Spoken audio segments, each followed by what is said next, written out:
fascism is alive and well in Sierra Madre. We just had a vote, one issue, and it was yes or no to develop this private land up on the hillside. And the lies that permeated, it was unbelievable. The way they lied on their lawn posters and the way they lied with their emails, it was so terrible. It actually confused people, and we lost. But anyways, the reason I was calling was Florida. Help me out here, Tom. DeSantis is crazy. The Republican Party, they're crazy. But he came out with this law that is supposed to take in effect on July 1st. It's if you're a citizen of China, and they mentioned a few other countries, you cannot own property in Florida. Right.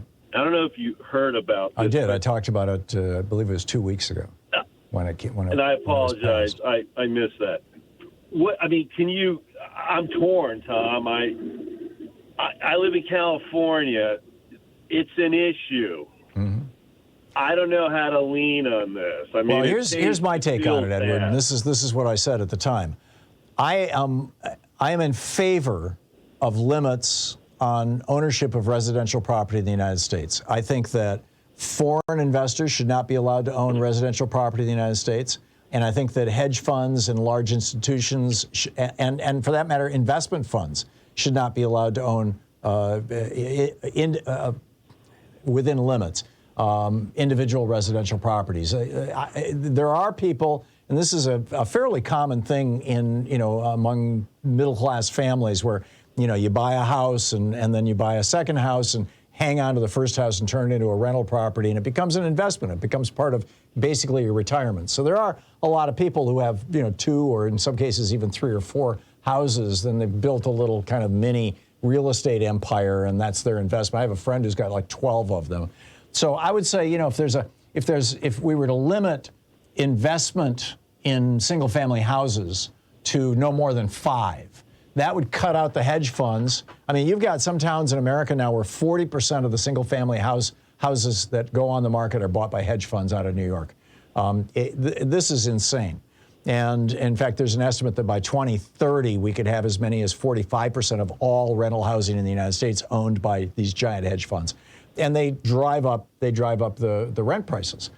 So I'm in favor of the concept. But when you specifically single out China and Chinese people, it just encourages the racist haters.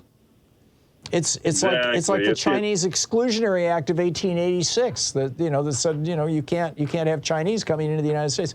When you single out a particular group, ethnically or based on the country that they're coming from, that's wrong. So that's my take on it.